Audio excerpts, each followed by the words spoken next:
Hello everyone, good morning all of you. BPSC 103 അതിൽ unit 10 റൈറ്റ്സിനെ കുറിച്ചാണ് പ്രതിപാദിക്കുന്നത്. യൂണിറ്റിൻ്റെ name the idea of rights, entitlements and boundaries എന്നുള്ളതാണ്. അപ്പോൾ നാം ഇന്ന് ഡിസ്കസ് ചെയ്യുന്നത് റൈറ്റ് എന്താണ്, അതേപോലെ തന്നെ റൈറ്റ്സുമായി ബന്ധപ്പെട്ട് പ്രതിപാദിക്കുന്ന കുറച്ച് തിയറീസ് ഉണ്ട്. നമുക്ക് അതിനകത്തേക്കാണ് കൂടുതൽ നോക്കേണ്ടത്. അപ്പോൾ എന്താണ് right? It is an entitlement or a justified claim to a certain kind of positive and negative treatment from others, to support from others or non-interference from others. എന്താ റൈറ്റ്? അവകാശം എന്ന് പറഞ്ഞല്ലേ, അതൊരു ജസ്റ്റിഫിക്കേഷൻ അല്ലേ, ഒരു ക്ലെയിം അല്ലേ? അതായത് നമ്മളുടെ നേരെ വേണ്ടാത്ത തരത്തിലുള്ള പോസിറ്റീവായും നെഗറ്റീവായിട്ടുള്ള ട്രീറ്റ്മെൻറ്റ് നമുക്ക് മറ്റുള്ളവരിൽ നിന്നുണ്ടാവും. അപ്പോൾ നെഗറ്റീവായിട്ടും ഏത് തരത്തിലുള്ള ട്രീറ്റ്മെൻറ്റും ഏത് തരത്തിലുള്ള പ്രസ്താവനകളും ആരോപണങ്ങളും ഒക്കെ നമ്മുടെ നേരിലേക്ക് വരുമ്പോഴേക്കും അപ്പോൾ മറ്റുള്ളവരിൽ നിന്നും നമുക്ക് എന്ന രീതിയിലൊരു സപ്പോർട്ട്, ഒരവകാശം, അതേപോലെ തന്നെ മറ്റുള്ളവരിൽ നിന്നും നമ്മളുടെ നേരെ ഒരു ഇൻ്റർഫിയറൻസ് ഉണ്ടാകാതിരിക്കാൻ, അപ്പോൾ അതിന് വേണ്ടിയിട്ട് നാം സ്ഥാപിച്ചെടുക്കുന്ന ഒന്നല്ലേ റൈറ്റ് എന്ന് പറയുന്നത്.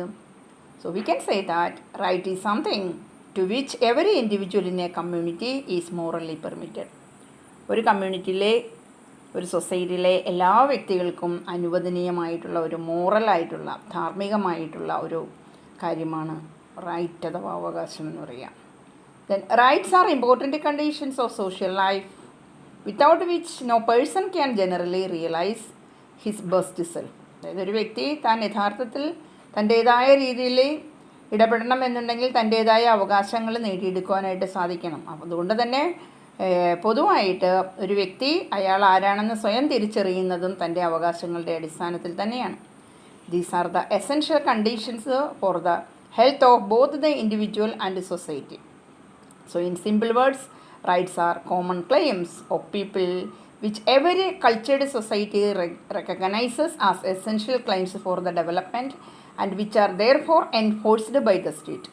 അപ്പോൾ റൈറ്റ്സ് അഥവാ അവകാശം എന്ന് പറയുമ്പോൾ ഒരു സമൂഹത്തിലെ എല്ലാ വ്യക്തികളും, ഒരു പരിഷ്കൃത സമൂഹത്തിലെ എല്ലാ വ്യക്തികളും സ്വയം തിരിച്ചറിയുന്നതും അതേപോലെ തന്നെ തൻ്റെ ഡെവലപ്മെൻറ്റിന് അല്ലെ ഒരു സമൂഹത്തിൻ്റെ മൊത്തത്തിലുള്ള ഡെവലപ്മെൻറ്റിൽ താനാര്, തനിക്കെന്താണ്, തൻ്റേതായിട്ട് എന്തെല്ലാം അവകാശങ്ങളാണ് സമൂഹത്തിലുള്ളത് എന്നുള്ള എല്ലാം തിരിച്ചറിയുന്നത് അതിനുവേണ്ടി തന്നെയുള്ളതാണ് റൈറ്റ്സ്. അതുകൊണ്ട് കോമൺ ക്ലെയിംസ് എന്ന് പറയാം, ജനങ്ങളുടെ കോമൺ ക്ലെയിംസ് ആണ്. ഏതൊരു കൾച്ചർ സൊസൈറ്റിയിലും അത് ഉണ്ട് താനും. അപ്പോൾ rights are those conditions of social life without which no man can seek in general. ഇത് പറഞ്ഞിരിക്കുന്നത് ഹറോൾഡ് ലെസ്കിയാണ്.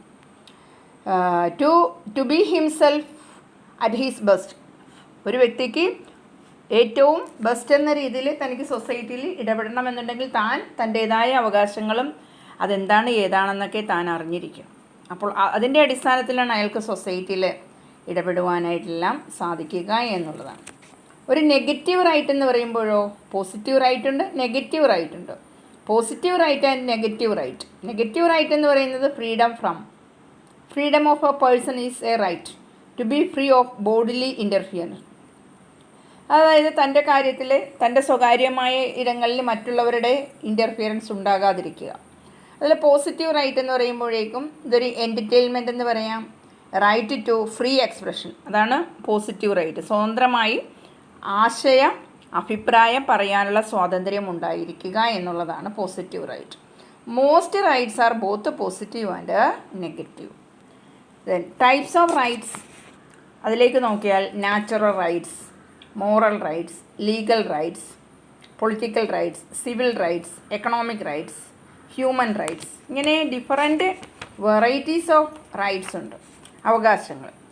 അപ്പോൾ ഒരു ഹ്യൂമൻ സൊസൈറ്റി നാം കൺസിഡർ ചെയ്യുമ്പോൾ ആ ഹ്യൂമൻ സൊസൈറ്റിയിൽ ഒഴിവാക്കാനാവാത്ത ഒന്നാണ് റൈറ്റ് എന്ന് പറയുന്നത്. So this development depend upon the types of rights available to individuals. അത് വ്യക്തികൾക്ക് എത്രത്തോളം സൊസൈറ്റിയിൽ അവൈലബിൾ ആണ് എന്നുള്ളതിനെ അടിസ്ഥാനപ്പെടുത്തിയാണ് നിലകൊള്ളുന്നത്. ഇപ്പം നാച്ചുറൽ റൈറ്റ്സിൻ്റെ കേസ് പറയുവാണെങ്കിൽ ഒരു വ്യക്തി ആരായിരുന്നാലും അയാൾക്ക്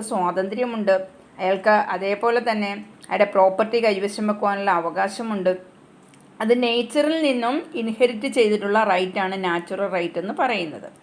അപ്പോൾ many scholars believed that people inherit certain rights from nature. അതുകൊണ്ടാണ് അതിനെ നാച്ചുറൽ റൈറ്റ് എന്ന് പറയുന്നത്. They use to live in the state of nature. Then they came to live in society and state. In it, they appreciated certain natural rights like the right to life, the right to liberty, and the right to property. Natural rights are part of human nature and reason. Okay, ജീവിക്കാനുള്ള അവകാശം, property കൈവശം വെക്കുവാനുള്ള അവകാശം, സ്വതന്ത്രമായിട്ട് അവർ ആഗ്രഹിക്കുന്ന രീതിയിൽ സമൂഹത്തിൽ അവരുടേതായ ഇഷ്ടപ്രകാരം മുന്നോട്ട് നീങ്ങുവാനുള്ള അവകാശം, ഇതെല്ലാമുണ്ട്. അത് നേച്ചറിൽ നിന്ന് ലഭ്യമായിട്ടുള്ള അവകാശം എന്ന രീതിയിലാണ് നാച്ചുറൽ റൈറ്റ്സ്. അതുപോലെ തന്നെയാണ് മോറൽ റൈറ്റ്സ്. മോറൽ റൈറ്റ്സ് പ്രധാനമായിട്ടും ഹ്യൂമൻ കോൺഷ്യസ്നെസ്സിനെ ബേസ് ചെയ്തുള്ളതാണ്. A sense of goodness, a sense of justice, ഇങ്ങനെയുള്ള കോൺഷ്യസ്നെസ്സിനെ ബേസ് ചെയ്തിട്ടുള്ളതാണ്. അപ്പോൾ ഹ്യൂമൻ മൈൻഡിനെ സപ്പോർട്ട് ചെയ്യുന്നതാണ്. മോറൽ ഫോഴ്സ് ഓഫ് ഹ്യൂമൻ മൈൻഡിനെയാണിത് സപ്പോർട്ട് ചെയ്യുക എന്ന് നമുക്ക് പറയാൻ സാധിക്കും. അപ്പോൾ സെൻസ് ഓഫ് ഗുഡ്നെസ്, അതുപോലെ പബ്ലിക് ഒപ്പീനിയൻ, ഇതെല്ലാം പബ്ലിക്കിൻ്റെ ഭാഗത്തു നിന്നുള്ള ഒരു സാങ്ഷൻ. അപ്പോൾ മോറൽ റൈറ്റ്സിൻ്റെ പിന്നിലെ സൊസൈറ്റിയുടേതായ ഒരു അംഗീകാരം, ഇതെല്ലാമുണ്ട്. അപ്പോൾ മോറൽ റൈറ്റ്സ് എന്ന് പറയുമ്പോഴേക്കും rule of good conduct, courtesy, moral behaviour, ഇതെല്ലാം കൂടി അടങ്ങിയതായിരിക്കും moral perfection of the people എന്ന തലത്തിലേക്ക് മാറ്റുന്ന തരത്തിലുള്ള ചില അവബോധമാണ് മോറൽ റൈറ്റ്. ലീഗൽ റൈറ്റ്സ് എന്ന് പറയുമ്പോഴേക്കോ law and enforceable through the court. Law, അപ്പോൾ legal rights which are enshrined in law and therefore enforceable through court. These rights can be enforced against individuals and also against the government. Okay. Civil rights are those rights which provide opportunity to each person to lead a civilized social life. നമ്മുടെ പരിഷ്കൃത സമൂഹത്തിലെ ആ ഒരു സാമൂഹ്യ ജീവിതത്തിൻ്റെ ഭാഗമായി ആ ഒരു സാംസ്കാരികമായ തലത്തിലേക്ക് നമുക്ക് വളരുവാനും അതിനനുസരിച്ച് ജീവിക്കുവാനുമുള്ള റൈറ്റാണ് സിവിൽ റൈറ്റ്സ്.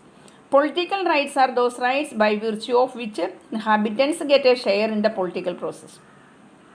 ഇവിടെ ജീവിച്ചു പോരുന്ന ഏതൊരു വ്യക്തിക്കും പൊളിറ്റിക്കൽ പ്രോസസ്സിൻ്റെ ഭാഗമാകുവാനുള്ള ഒരവകാശം. So these allow them to take an active part in the political process. These rights include the right to vote, right to be get elected, right to hold public office and right to criticise and oppose the government. Okay. Then also economic rights. Economic rights are those rights which provide economic security to the people. സാമൂഹിക സുരക്ഷിതത്വം, സാമ്പത്തിക സുരക്ഷിതത്വം, ഇതെല്ലാം provide ചെയ്യുന്ന തരത്തിലുള്ളതാണ് economic rights. ഇത് തീർച്ചയായിട്ടും വ്യക്തികളെ ശാക്തീകരിക്കുവാനായിട്ട് അവരുടെ ശരിയായ രീതിയിലുള്ള പൊളിറ്റിക്കൽ റൈറ്റ്സും സിവിൽ റൈറ്റ്സും അത് ശരിയായ രീതിയിൽ ഉപയോഗിക്കുവാനും അവരെ എംപവർ ചെയ്യുവാനും എന്ന രീതിയിൽ സഹായകമാകുന്നുള്ളതാണ്. So this right represent the basic needs of every person in terms of food, clothing, shelter and medical treatment. Without the fulfilment of these no person can really enjoy his civil and political rights. Okay.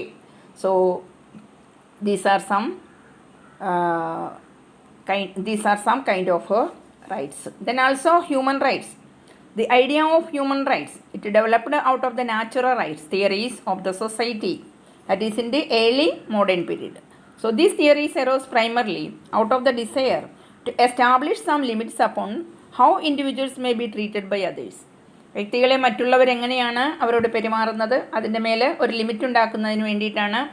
എന്തും ഏതും തോന്നിയവാസം പെരുമാറാനുള്ള അതിനൊരു അതിർത്തി കൽപ്പിക്കുന്നതിന് വേണ്ടിയിട്ടാണ് മാനുഷിക അവകാശം എന്ന രീതിയിൽ. പ്രത്യേകിച്ചും especially by those who build political power. പ്രത്യേകിച്ചും ഈ രാഷ്ട്രീയ അധികാരങ്ങൾ കൈയാളുന്നവരെ സംബന്ധിച്ച് അധികാരം അവരുടെ ഉണ്ടെന്നും പറഞ്ഞ് മറ്റുള്ളവരോട് ഏത് രീതിയിലും പെരുമാറാനുള്ള ഒരു സ്ഥിതി വരും. അപ്പോൾ അത് ഒഴിവാക്കുവാനും അവിടെ ഒരു അതിർത്തി നിർണ്ണയിക്കുവാനുമാണ് ഹ്യൂമൻ റൈറ്റ്സ് എന്ന് പറയുന്നത്. So human rights are one of the significant aspects of human political reality. These are the moral rights highest order. Moral റൈറ്റ്സിൻ്റെ ഹയസ്റ്റ് ഓർഡറിൽ നിൽക്കുന്ന ഒന്നാണ് ഹ്യൂമൻ റൈറ്റ്സ്. അതുകൊണ്ട് തന്നെ it is intrinsic to all humans without any discrimination of race, sex, nationality, ethnicity, language, religion and colour etcetera. Human rights comprise of civil and political rights such as the right to life, liberty, freedom of expression and social, cultural and economic rights including the right to participate in culture, the right to food and the right to work and receive an education. അപ്പോൾ മനുഷ്യാവകാശം എന്ന് പറയുമ്പോൾ ഈ പറയുന്ന കാര്യങ്ങളിൽ എല്ലാത്തിലുമുണ്ട്. Civil rights ഉണ്ട്, രാഷ്ട്രീയമായ അവകാശങ്ങളുണ്ട്, ജീവിക്കാനുള്ള അവകാശം, സ്വാതന്ത്ര്യം, അതുപോലെ തന്നെ അഭിപ്രായ സ്വാതന്ത്ര്യം, സാമൂഹികവും സാംസ്കാരികവും സാമ്പത്തികവുമായിട്ടുള്ള അവകാശം, അത് കൾച്ചറലായിട്ടുള്ള ആക്ടിവിറ്റീസിൽ പങ്കെടുക്കുവാനുള്ള അവകാശം, ഭക്ഷണത്തിനുള്ള അവകാശം, അതേപോലെ വർക്ക് ചെയ്യാനുള്ള സ്വാതന്ത്ര്യവും അവകാശവും, ഇങ്ങനെ ഒരുപാട് കാര്യങ്ങളാണ് ഹ്യൂമൻ റൈറ്റ്സിൽ പറഞ്ഞിരിക്കുക. ഓക്കെ, അപ്പോൾ universal declaration on human rights അത് ഫസ്റ്റ് ഇൻ്റർനാഷണൽ ഡോക്യുമെൻ്റ് ആണ്. അത് പ്രധാനമായിട്ടും basic civil, political, economic, social and cultural റൈറ്റ്സുമായി ബന്ധപ്പെട്ട് വരുന്നതാണ്. അത് ഒരു സൊസൈറ്റിയിലെ എല്ലാ ഹ്യൂമൻ ബീയിങ്സിനും ഈ പറയുന്ന basic rights, basic human rights, civil rights, political rights, economic rights, ഇവയെല്ലാം സൊസൈറ്റിയിലുള്ള എല്ലാവർക്കും ഒരുപോലെ അത് അനുഭവിക്കുവാനും അതിനെ മറ്റുള്ളവർ അംഗീകരിക്കേണ്ടതുമാണ് എന്ന തരത്തിലുള്ള ഒരു ഡോക്യുമെൻറ്റേഷനാണ് ഹ്യൂമൻ റൈറ്റ്സ് എന്ന് പറയുക. Universal declaration on human rights എന്നത്. ഇനി ഈ ഹ്യൂമൻ റൈറ്റ്സ് അഥവാ നമ്മളുടെ റൈറ്റുമായി ബന്ധപ്പെട്ട ഏതാനും തിയറീസ് ഡെവലപ്പ് ചെയ്തിട്ടുണ്ട്.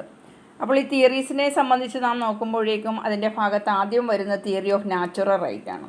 രണ്ടാമത് എന്ന് പറയുന്നത് theory of historical theory of right, അടുത്തത് ലീഗൽ തിയറി ഓഫ് റൈറ്റ്, അടുത്തത് social welfare theory of right. അപ്പോൾ ഇങ്ങനെ തിയറീസുമായി ബന്ധപ്പെട്ട് ലാസ്റ്റ് വണ്ണാണ് മാർക്സിസ്റ്റ് സ്കൂൾ ഓഫ് തോട്ട് എന്നും പറഞ്ഞിട്ടുള്ളത്. ഓക്കെ, അപ്പോൾ ഇത്തരം കുറച്ച് തിയറീസും കൂടി ഇതിൻ്റെ ഭാഗത്തുണ്ട്. അപ്പോൾ ആ തിയറീസിനെ ബേസ് ചെയ്ത് ഫസ്റ്റ് വണ്ണാണ് theory of natural rights. You know, the theory is based on the assumption that certain rights belong to man by nature. മനുഷ്യനിൽ അടങ്ങിയിരിക്കുന്ന ചില അവകാശങ്ങൾ അത് പ്രകൃതിയുമായി ബന്ധപ്പെട്ടിട്ടുള്ളതാണ്. They regard natural rights as immunities and freedom of man which are highly conducive to perfect living in society. അതായത് പ്രകൃതിദത്തമായ ചില അവകാശങ്ങൾ, അതായത് ഇമ്മ്യൂണിറ്റീസ്, അതുപോലെ തന്നെ മനുഷ്യനുള്ള സ്വാതന്ത്ര്യം, ഇതെല്ലാം തീർച്ചയായിട്ടും പെർഫെക്റ്റ് ലിവിങ് സൊസൈറ്റിയിൽ മനുഷ്യനെ ജീവിച്ചു പോരാൻ പ്രകൃതിയുമായി ഇണങ്ങി മുന്നോട്ട് യോജിച്ചു പോകുന്നതിന് വേണ്ടിയുള്ളതാണ്. According to the theory of natural rights, people inherit several rights from nature. ഈ തിയറി അനുസരിച്ച് പറയുന്നത് നേച്ചറിൽ നിന്നും, പ്രകൃതിയിൽ നിന്നും ജനങ്ങൾ ഒരുപാട് റൈറ്റ്സ് ഇൻഹെറിറ്റ് ചെയ്യുന്നുണ്ട്. Before they came to live in society and state, they use to live in a state of nature. അതായത് നമ്മുടെ സമൂഹവും ആ സമൂഹത്തിലെ ഭരണകർത്താക്കൾ എന്ന രീതിയിൽ സംസ്ഥാനവും രാഷ്ട്രവും രൂപപ്പെടുന്നതിന് മുന്നോടിയായിട്ട് ഇവർ ഇവിടെ ജീവിച്ചു പോകുന്നത് പ്രകൃതിയുടെ മടിത്തട്ടിലാണ്. അപ്പോൾ പ്രകൃതിയെയാണ് സ്റ്റേറ്റായിട്ട് കണക്കാക്കുന്നത്. അപ്പോൾ പ്രകൃതിയാണ് അവർക്ക് റൈറ്റ്സ് പ്രൊവൈഡ് ചെയ്യുന്നത്. So natural rights, they are part of human nature and reason. So this kind of theory that maintains that an individual enters into society with certain basic rights and that no government can deny this right. അതായത് ഇതിൽ പറയുന്ന കാര്യം ഇതാണ്, ഒരു വ്യക്തി സൊസൈറ്റിയിലേക്ക് കടന്നു വരുമ്പോൾ അവൻ്റേതായ ചില ബേസിക് റൈറ്റ്സുമായിട്ടാണ് അവൻ ഇങ്ങോട്ട് വരുന്നത്. അതുകൊണ്ട് തന്നെ അവൻ്റെ യുവക അവകാശങ്ങളെ അതിനെ ഒന്നും ലംഘിക്കുവാനായിട്ട് ആർക്കും അധികാരമില്ല. In classical political philosophy, natural right represents an objective rightness of the right things, whether the virtue of a soul, the correctness of an action or the excellence of a regime. അപ്പോൾ classical political തിയറിയിൽ പറയുന്ന philosophy എന്താണ്? Natural right എന്ന് പറഞ്ഞാൽ സ്വാഭാവികമായ അവകാശം, അത് represent ചെയ്യുന്ന എന്തിനെയാണ്? The rightness of the right things, ശരിയായ കാര്യങ്ങളെ ശരിയായ അർത്ഥതലത്തിൽ വീക്ഷിക്കുക എന്നതാണ്. അതായത് നല്ലൊരു മനസ്സ്, വിർച്യൂ ഓഫ് എ സോൾ, അതുപോലെ തന്നെ വ്യക്തത, കൃത്യത, അതുപോലെ തന്നെ പ്രവൃത്തി, നല്ലൊരു പ്രവൃത്തി. So the virtue of soul, the correctness of an action, then also the excellence of the regime, ഭരണത്തിലുള്ള ഭരണമികവും. Then Aristotle stated in Politics, അദ്ദേഹത്തിൻ്റെ ടെക്സ്റ്റിൻ്റെ പേരാണ് Politics, that no one would call a man happy who was completely lacking in courage, temperance, justice or wisdom. ഒരു വ്യക്തിയും സമൂഹത്തിൽ മനുഷ്യൻ ജീവിച്ചു വരുമ്പോൾ അവൻ സന്തുഷ്ടനായിരിക്കില്ല. കാരണം അവനിൽ ധൈര്യമോ ടെമ്പറൻസ് എന്ന സ്വഭാവ ഗുണം, അതുപോലെ തന്നെ ജസ്റ്റിസ്, നീതി, ദെൻ വിസ്ഡം, അറിവ്, ഇവ ഗുണങ്ങളൊന്നും തന്നെ വേണ്ട രീതിയിൽ അവനിലില്ല എങ്കിലേ അവൻ വേണ്ടത്ര രീതിയിൽ സന്തോഷവാനായിരിക്കില്ല എന്നാണ് അദ്ദേഹം പറയുന്നത്.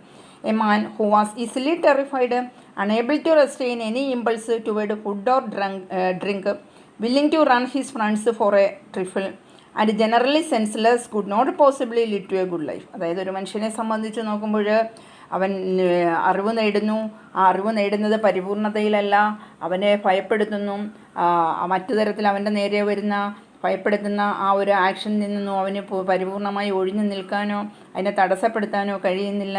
അതേപോലെ തന്നെ അവൻ്റെ ആവശ്യവുമായി ബന്ധപ്പെട്ട് അവൻ്റെ ഭക്ഷണം, അതേപോലെ തന്നെ ഡ്രിങ്കിങ് ഫെസിലിറ്റീസ്, അപ്പോൾ ഇവയിലെല്ലാം തന്നെ അടിഞ്ഞു ചേരുമ്പോഴേക്കും അവനിൽ വന്നു ചേരുന്ന ആ ഇമ്പൾസിനെ ഒരുപക്ഷെ റെസ്ട്രെയിൻ ചെയ്യാൻ മറ്റുള്ളവർക്ക് കഴിഞ്ഞെന്ന് വരില്ല. ഇതെല്ലാം തന്നെ അവനെ നശിപ്പിക്കുന്ന ആ ഒരു വക്കിലേക്കായിരിക്കും കൊണ്ടുപോവുക. അപ്പോൾ നാശത്തിൻ്റെ വക്കിലേക്ക് കൊണ്ടുപോകുമ്പോൾ അവൻ എങ്ങനെയാണ് ഒരു ഗുഡ് ലൈഫ് ലീഡ് ചെയ്യുവാനായിട്ട് സാധിക്കുക. അപ്പോൾ ഇങ്ങനെയുള്ള ഒരു സാഹചര്യത്തിൽ ഏതെങ്കിലും ഒരു ചാൻസ് ഒക്കേഷണലായിട്ട് ഗുഡ് ആക്ഷനെ പ്രിവെൻറ്റ് ചെയ്യുന്ന തരത്തിലാണ് വരുന്നതെങ്കിൽ അതിനെ തുടർന്ന് അവർ ഒരുപക്ഷെ അവൻ ഭീരുക്കളായിട്ടായിരിക്കും, അല്ലെങ്കിൽ സമൂഹത്തിലെ വ്യക്തികൾ ഭീരുക്കളായിട്ട് മാറാം. അപ്പോൾ അവനിലുള്ള പ്രവർത്തനവും അവനിലുള്ള വിർച്യൂസും ഇതെല്ലാമാണ് ഒരു ഗുഡ് ലൈഫ് നയിക്കുവാനായിട്ട് അയാളെ പ്രേരിപ്പിക്കുക എന്നുള്ളതാണ് ഈ ഒരു തിയറിയുമായി ബന്ധപ്പെട്ട് നമുക്ക് പറയുന്നത്. ഓക്കെ, അപ്പോൾ modern idea of natural right ഇത് വളർന്നു വന്നിട്ടുള്ളത് ക്ലാസിക്കൽ ഡോക്ട്രിനിൽ നിന്നുമാണ്. അതായത് classical doctrine of natural law ഉണ്ട്. അപ്പോൾ ആ നാച്ചുറൽ ലോയിൽ പറയുന്നതെന്ന് പറഞ്ഞിട്ടുണ്ട് rights are the product of social living എന്നാണ് പറയുന്നത്. അപ്പോൾ ഈ സോഷ്യൽ ലിവിങ്ങിൻ്റെ ഭാഗമായിട്ട് വരുന്നതാണ് അവകാശങ്ങളെല്ലാം തന്നെ. അപ്പോൾ സൊസൈറ്റിയിലാണ് ഇത് ഉപയോഗിക്കാനായിട്ടുള്ള അവസരം വന്നു ചേരുന്നു. അപ്പോൾ അങ്ങനെ തിയറി ഓഫ് നാച്ചുറൽ റൈറ്റ് എന്നുള്ള ആ ഒരു ഭാഗത്തേക്ക് നോക്കിയാൽ സ്റ്റേറ്റ് ഓഫ് നേച്ചർ, സൊസൈറ്റി, അതേപോലെ തന്നെ essential natural right was to use his own power എന്നുള്ള തരത്തിലൊക്കെയാണ് വരുന്നത്. അപ്പോൾ നേച്ചറുമായി ഇണങ്ങിച്ചേർന്ന് മനുഷ്യനെ ജീവിക്കാനുള്ള നല്ലൊരു അറ്റ്മോസ്ഫിയർ ഇവിടെ ഉണ്ടാക്കി തരിക എന്നതാണ് നാച്ചുറൽ റൈറ്റുമായി ബന്ധപ്പെട്ട് പറഞ്ഞിട്ടുള്ള ഒരു പീസ്ഫുൾ അറ്റ്മോസ്ഫിയറിലെ മനുഷ്യൻ എങ്ങനെയാണ് അവൻ ആഗ്രഹിക്കുന്ന രീതിയിൽ ഇവിടെ നേച്ചറുമായിട്ട് ആ നാച്ചുറൽ റൈറ്റിലെ അവൻ്റെ മോറൽ ഒബ്ലിഗേഷൻസും അതുപോലെ തന്നെ ഇവിടെ ഒരു സിവിൽ സൊസൈറ്റിയും ഒരു പൊളിറ്റിക്കലായിട്ടുള്ള ആ ഒരു സിസ്റ്റവും ഇവയെല്ലാം കൂടി ഇണങ്ങി എങ്ങനെ മുന്നോട്ട് കൊണ്ടുപോകാൻ സാധിക്കുമെന്നുള്ളതിനെ പറ്റി തിയറി ഓഫ് ഗവൺമെൻറ് അതിനകത്ത് റൂസോ പറയുന്നുണ്ട്. സോഷ്യൽ കോൺട്രാക്റ്റ് എന്നുള്ള അതിലൂടെ റൂസോ ഇത് വ്യക്തമാക്കുന്നുണ്ട് എന്നുള്ളതാണ്. Okay, then historical theory of right എന്നുള്ളൊരു പാർട്ടുണ്ട്. ഈ ഹിസ്റ്റോറിക്കൽ തിയറിയിൽ എഡ്മണ്ട് ബർഗ് അദ്ദേഹം പറയുന്ന right can only be from the basis of customs and sentiments of society എന്ന customs and sentiment of society അതിനെ അടിസ്ഥാനപ്പെടുത്തിക്കൊണ്ടാണ് ഒരു സൊസൈറ്റിയിൽ ലൈഫ് പടുത്തുയരുന്നത്. വ്യക്തികളുടെ ജീവിതങ്ങൾ അതിനെ പിടിച്ചാണ്, അതാണ് ബേസായിട്ട് അതിൻ്റെ അടിസ്ഥാനത്തിലാണ് ലൈഫെല്ലാം ഉണ്ടാവുക. അപ്പോൾ ഈ ഒരു ചിന്ത customs and sentiments of society എന്നുള്ളതിന് പ്രസക്തി. So this lead to the rise of a new school of thought that is called historical theory of rights. ഈ തിയറി അനുസരിച്ച് അവകാശങ്ങളെല്ലാം തന്നെ ഹിസ്റ്ററിയുടെ ബൈ പ്രോഡക്റ്റാണ്. So these are found in ancient customs and traditions. ഇത് കാണുന്നത് ഏൻഷ്യൻ്റ് കസ്റ്റംസ് ആൻഡ് ട്രഡീഷൻസിൽ ഇത് വരുന്നുണ്ട്. The position taken was all rights are derived from the character of state and law. അപ്പോൾ ഇവിടെ പറയുന്ന എല്ലാ റൈറ്റ്സും നേടിയെടുത്തിട്ടുള്ളത് രാഷ്ട്രത്തിൻ്റെ പൊതു സ്വഭാവം എന്താണോ, നിലവിലുള്ള നിയമം എന്താണോ, which are in turn basically entirely historically. അപ്പോൾ ഈ പറയുന്നതെല്ലാം തന്നെ തിരിച്ച് എന്തുമായി ബന്ധപ്പെട്ട് നിൽക്കുന്നു? ഹിസ്റ്റോറിക്കലായിട്ടുള്ള ആ ഒരു പ്രകൃതി സ്വഭാവത്തിൽ നിന്നും അടിസ്ഥാനപ്പെടുത്തിയിട്ടുള്ളതാണ്. അതുകൊണ്ട് തന്നെ ബർക്ക് ആർഗ്യൂ ചെയ്യുന്നത് എന്തെന്നാൽ rights are the crystallisation of custom which in the course of time become rights. അതായത് ക്രിസ്റ്റലൈസേഷൻ എന്ന് പറഞ്ഞാൽ എന്താണ്? ഇവിടെ പല കസ്റ്റംസ് ഉണ്ടായിരുന്നു, അതേപോലെ തന്നെ ട്രഡീഷൻസ് ഉണ്ടായിരുന്നു. ഇതൊക്കെ ക്രിസ്റ്റലൈസ് ചെയ്ത് പോയപ്പോഴേക്കും അതിൽ നിന്ന് ഉരുത്തിരിഞ്ഞ് വന്നിട്ടുള്ളതാണ് ഇന്ന് നിലനിൽക്കുന്ന റൈറ്റ്സ് എന്ന് പറയാമെന്നുള്ളതാണ് അദ്ദേഹം പറഞ്ഞിരിക്കുന്നത്. ഓക്കെ, ഞാൻ ചുരുക്കിയാണ് ഇതിൽ പറയുന്നത് ഓരോന്നും. വിശദമായിട്ട് നിങ്ങൾ ടെക്സ്റ്റ് ബുക്ക് വായിക്കുക. Then legal theory of rights ആണ് മൂന്നാമത്തത്. According to this theory the rights are created and maintained by the state maintain ചെയ്യുന്നതാണ്, അതെല്ലാം legal. The theory of legal rights was propounded by എന്താ പറയുക യൂട്ടിലിറ്റേറിയൻസ് എന്ന് പറയുന്നത് ആരൊക്കെയാണ്? Jeremy Bentham. അവരെന്താ പറഞ്ഞിരിക്കുന്നത്? Argued that all rights of man are derived from law and law itself is based on utility. എല്ലാ അവകാശങ്ങളും നേടിയെടുത്തിട്ടുള്ളത് നിയമത്തെ ബേസ് ചെയ്താണ്. നിയമം ഇറ്റ് സെൽഫ് എന്ന് പറയുമ്പോഴേക്കും അത് യൂട്ടിലിറ്റിയെ അടിസ്ഥാനപ്പെടുത്തിയുള്ള. അപ്പോൾ law and right he said are simply two aspect of something which is essentially one. Law and right എന്ന് പറയുന്നത് രണ്ട് ആസ്പെക്റ്റാണ്, എന്തിൻ്റെയോ രണ്ട് വശങ്ങളാണ്. അത് എല്ലാം അർത്ഥത്തിലേക്ക് നോക്കുമ്പോൾ അതെല്ലാം ഒന്ന് തന്നെയാണെന്ന് കാണാം. Law the objective aspect, right the subjective aspect, അതാണ് വ്യത്യാസം. Then state draws up the law, it lays down a bill of right. അപ്പോൾ രാഷ്ട്രം എന്ത് ചെയ്യുന്നു? നിയമം നിർമ്മാണം നടത്തുന്നു. So the rights are not prior to the state but from the existence the state itself. അപ്പം നിയമനിർമ്മാണം നടത്തി നിയമനിർമ്മാണത്തിൻ്റെ അടിസ്ഥാനത്തിൽ അത് പ്രാബല്യത്തിലേക്ക് കൊണ്ടുവരുന്നു. ആ പ്രാബല്യത്തിൽ വരുമ്പോഴാണ് അത് സ്റ്റേറ്റിൻ്റെ തലത്തിലേക്കും ആ നിയമം ഉപയോഗിക്കേണ്ടത് എന്നുള്ളതാണ്. Then the legal framework of the state that ഗ്യാരൻറ്റീസ് rights. അപ്പോൾ ലീഗൽ ഫ്രെയിംവർക്ക് സ്റ്റേറ്റ് രൂപം കൊടുക്കുന്നു. സ്റ്റേറ്റ് രൂപം കൊടുക്കുന്ന ഈ ലീഗൽ ഫ്രെയിംവർക്കാണ് അത് മനുഷ്യനിലേക്ക് അവകാശങ്ങൾ എന്ന രീതിയിൽ വന്നു ചേരുക. It is again the state which changes the content of the rights when ever it's wanted. The legal theory of the rights was rejected by the liberal thinkers.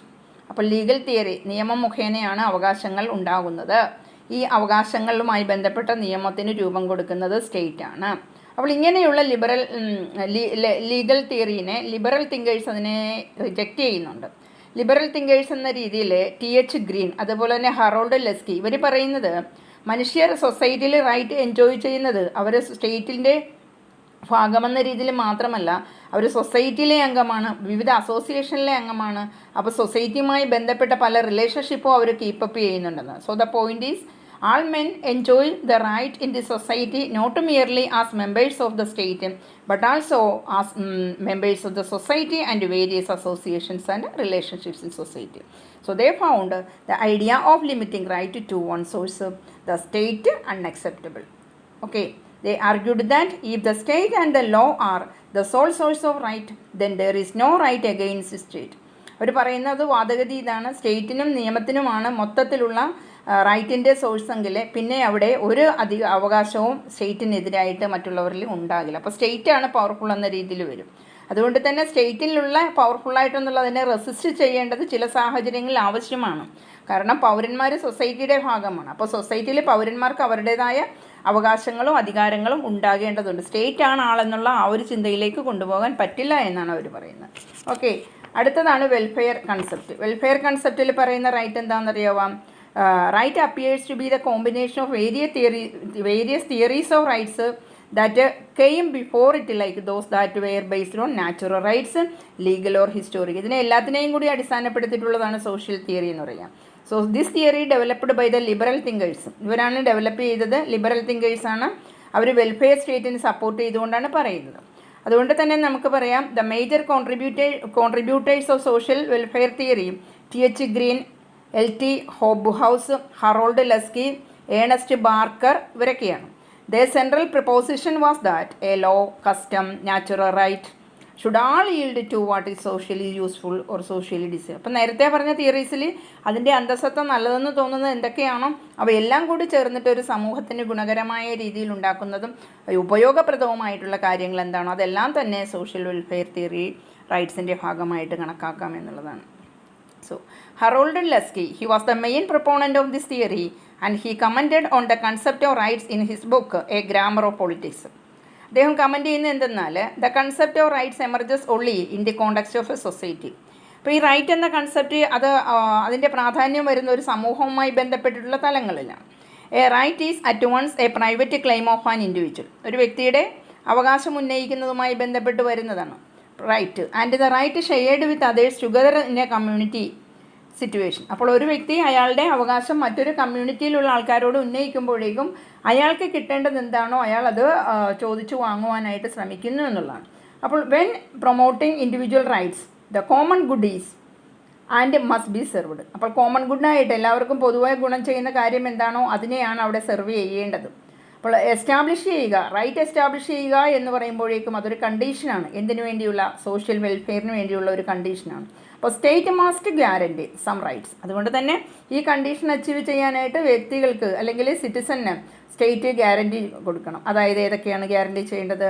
Right to work, a right to a minimum or adequate wage, a right to reasonable hours work, education and the right to participate in industry. ഇവയെല്ലാം തന്നെ state offer ചെയ്യേണ്ടതാണ്, അല്ലെങ്കിൽ guarantee ചെയ്യുന്നത്. Then the state also need to limit the right to property എന്നുള്ള കാര്യമാണ് പറയുന്നത്. Okay, then rights are claim against state and the state must enable the realization of rights. ഇത് പറഞ്ഞിരിക്കുന്നത് ലെസ്കിയാണ്. അതായത് സ്റ്റേറ്റ് തിരിച്ചറിയണം വ്യക്തികളുടെ അവകാശങ്ങൾ എന്താണ്, അവർക്ക് അവകാശങ്ങൾ പകർന്നു കൊടുക്കേണ്ട ഉത്തരവാദിത്വം സ്റ്റേറ്റിനുണ്ട്. The state can put limitations on rights on the interest of social welfare of the society as a whole. But if these restrictions become unreasonable, then it loses its moral authority. State provide ചെയ്യേണ്ടതാണ് വ്യക്തികൾക്ക്. അപ്പോൾ state അത് കൊടുക്കാതിരിക്കുകയാണ്, അതിൻ്റെ മേലെ limitations ഉണ്ടാവുകയാണ്. അങ്ങനെ rights ഒരു social വെൽഫെയറുമായി ബന്ധപ്പെട്ട് സമൂഹത്തിനെ മൊത്തത്തിൽ ഗുണകരമല്ലാത്ത രീതിയിലാണ് സ്റ്റേറ്റിൻ്റെ ഇടപെടലെങ്കിൽ അത് അംഗീകരിച്ചു കൊടുക്കുവാനായിട്ട് സാധിക്കില്ല എന്നുള്ളതാണ്. Then again, Marxist school of തോട്ടാണ്. കാറൽ മാർക്സിൻ്റെ സ്കൂൾ ഓഫ് തോട്ട് എന്ന് പറയുമ്പോഴേക്കും റൈറ്റുമായി ബന്ധപ്പെട്ട് മനസ്സിലാക്കേണ്ടത് ലിബറൽ ബൂർഷ്വാസിയുമായി ബന്ധപ്പെട്ടുള്ള ആശയങ്ങൾക്ക് നേരെ വിരുദ്ധമായിട്ടാണ് പറയുക. Marx had argued that economic inequalities lead to political inequalities and make most constitutionally guaranteed liberal right meaningless. അതായത് എക്കണോമിക് ഇൻഇക്വാളിറ്റി നിൽക്കുന്നതാണെങ്കിൽ അവിടെ പൊളിറ്റിക്കൽ ഇൻഇക്വാളിറ്റി ഉണ്ടാവും. അങ്ങനെയാണെങ്കിൽ അത് സ്ഥാപനപരമായി നോക്കുമ്പോഴേക്കും അവിടെ ലിബറൽ റൈറ്റ്സ് അർത്ഥവത്തല്ല. For Marxist thought most rights guaranteed in a liberal constitutional setup are abstract and useless really. അപ്പോൾ അദ്ദേഹം പറയുന്നത് എന്താണ്? ലിബറൽ റൈറ്റ്സ് മീനിങ്ലെസ് ആകും എങ്ങനെയാണെങ്കിൽ പൊളിറ്റിക്കൽ ഇൻഇക്വാളിറ്റീസും അതേപോലെ തന്നെ എക്കണോമിക് ഇൻഇക്വാളിറ്റീസും നിലനിൽക്കുകയാണെങ്കിൽ. അതുകൊണ്ട് തന്നെ റൈറ്റ്സിന് ഗ്യാരണ്ടി ലഭ്യമാകണം എന്നുണ്ടെങ്കിൽ അവിടെ തീർച്ചയായിട്ടും ഇൻസ്റ്റിറ്റ്യൂഷണൽ ചേഞ്ചസ് ഉണ്ടാകേണ്ടതുണ്ട്. അത് നിയമം മുഖേന ഉണ്ടാവണം. Unless institutional changes were introduced by law or to make the rights a living reality. അതാണ് വേണ്ടത്. For them equality of rights is an essential condition for achieving social justice. അപ്പോൾ എന്ത് വേണം? ഈക്വാലിറ്റി ഓഫ് റൈറ്റ്സ് വേണം. അതുണ്ടെങ്കിൽ മാത്രമേ social justice നേടിയെടുക്കുവാനായിട്ട് സാധിക്കും. അത് മാത്രം പോരാ എന്നും പറയുന്നുണ്ട്. But it is not enough. That is because the rich are always protected and given justice differently from the poor due to influence of the money power. The rich class എന്ന് പറയുന്ന money power ഉണ്ട്. അതുകൊണ്ട് തന്നെ അവരെ protect ചെയ്യാനായിട്ട് ഇവിടുത്തെ ഭരണകൂടമുണ്ട്. എന്നാൽ പൂവറിൻ്റെ കാര്യം അങ്ങനെയല്ല. The rights in bourgeoisie societies are there for partial in character. ആ ബൂർഷ്വാസി സൊസൈറ്റി, അതായത് ക്യാപിറ്റാലിസ്റ്റ്, അവരുടെ ഒരു സ്വഭാവ രീതി എന്ന് പറയുമ്പോഴേക്കും partial in the sense that they only a very limited number of persons get in the freedom to have right. അപ്പോൾ ഇവിടെ ഇങ്ങനെയുള്ളൊരു സമൂഹത്തിൽ ഫ്രീഡം ശരിയായ രീതിയിൽ ആസ്വദിക്കുവാനും ആഗ്രഹിക്കുന്ന തരത്തിൽ മുന്നോട്ട് പോകാനും കുറച്ച് പേർക്ക് മാത്രമേ അതിന് അവകാശം കിട്ടുന്നുള്ളൂ. The 3 organs of the governments are under the control of the powerful class. അപ്പോൾ ഇവിടെ ഗവൺമെൻറ്റിൻ്റെ ഓർഗൻസ് എന്തൊക്കെയുണ്ട് അതെല്ലാം തന്നെ പവർഫുൾ ആയിട്ടുള്ള ഒരു വിഭാഗം ആൾക്കാരുടെ കീഴിലായിരിക്കും. ദേ വർക്ക് അറ്റ് ഇറ്റ്സ് ബിഹസ്റ്റ് അല്ലെങ്കിൽ അറ്റ് ദ ടോപ്പ്. അപ്പോൾ ഇവരാണ് സൊസൈറ്റിയിലെ ഏറ്റവും ടോപ്പ് ലെവലിൽ നിലകൊള്ളുന്നത്. Rights of the majority are always suppressed by the dominant class. അപ്പോൾ മജോറിറ്റി ആയിട്ടുള്ള ആൾക്കാർ, സാധാരണക്കാർ, അവരുടെ അവകാശങ്ങളെയും താല്പര്യങ്ങളെയോ ഈ പറയുന്ന ഡോമിനൻ്റ് ക്ലാസ് സപ്രസ് ചെയ്യും. So Marxist have admitted that in a bourgeoisie society, അതായത് ക്യാപിറ്റലിസ്റ്റ് സൊസൈറ്റിയാണ് ബൂർഷ്വാസി സൊസൈറ്റി എന്ന് പറയും. അവരെപ്പോഴും എന്തിനു തുനിയും? They attempted are always made to expand the number of rights in the reality in this is done. അവരുടെ തലങ്ങളിൽ, അവരുടേതായ മേഖലകളിൽ അവരുടെ സ്വാതന്ത്ര്യം, അവരുടെ അവകാശം അത് എക്സ്പാൻഡ് ചെയ്യുവാനും അവർ മറ്റുള്ളവരെ ഡോമിനേറ്റ് ചെയ്യുവാനുമാണ് ശ്രമിക്കുന്നത്. But the rise in the number of right does not benefit the deprived sections of the population. ഇതാണ് പ്രശ്നം. ജനസംഖ്യയിൽ ഭൂരിഭാഗം വരുന്ന സാധാരണക്കാരായ ആൾക്കാരെ തഴയുന്ന ഒരു അവസ്ഥാവിശേഷം ഇവിടെ ഉണ്ടാകും. More over the separation between the 2 classes that stands in the way of exercise of rights by the working class. 2 classes, 2 വിഭാഗം ആൾക്കാരുടേതായ ഒരു നിലനിൽപ്പ് ഇവിടെ ഉണ്ടാകും. ബൂർഷ്വാസി എന്നുള്ള ക്യാപിറ്റാലിസ്റ്റും വർക്കിംഗ് ക്ലാസ് എന്നുള്ള വേറിട്ടൊരു വിഭാഗവും ഉണ്ടാകും.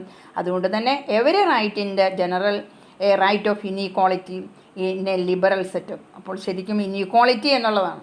ഇക്വാലിറ്റി എന്നുള്ളത് ഇവിടെ നിലവിൽ ഉണ്ടാവുന്നില്ല. So, according to Marx, the class which controls the economic structure of the society also controls the political power, and it uses this power to protect and promise its own interest rather than the interest of all. എന്താ പ്രത്യേകത? അതായത് Karl മാർക്സിൻ്റെ idea അനുസരിച്ച് സമൂഹത്തെ സ്വാധീനിക്കാൻ ശേഷിയുള്ളവരെ bourgeoisie അഥവാ ക്യാപിറ്റാലിസ്റ്റാണ്. അവർക്ക് തന്നെ ഇവിടുത്തെ പൊളിറ്റിക്കൽ പവറിനെയും സ്വാധീനിക്കാനുള്ള ശേഷിയും ശക്തിയും ഉണ്ടാകും. അവർ പറയുന്നതിനനുസരിച്ചായിരിക്കും പൊളിറ്റിക്കൽ പവർ മുന്നോട്ട് നീങ്ങുന്നത്. അതുകൊണ്ട് തന്നെ അവരുടെ താല്പര്യങ്ങളെ, അവരുടെ പവർ, അവരെ പ്രൊട്ടക്റ്റ് ചെയ്യാൻ ഇതെല്ലാം ഇവിടുത്തെ സിസ്റ്റം അവർക്ക് അനുകൂലമായി നിൽക്കും. പ്രതികൂലമായി വരുന്നത് ഇവിടുത്തെ വർക്കിംഗ് ക്ലാസ്സിനുമായിരിക്കും. ഓക്കെ, അപ്പോൾ in the socialist society which follows the capitalist society as the Marxian framework suggest, socialist state through the proletarian laws would protect and promote the interest rights of the working. അപ്പോൾ ഇവിടെ നമ്മളൊരു socialist സൊസൈറ്റിയിൽ ആണെങ്കിൽ ആ socialist society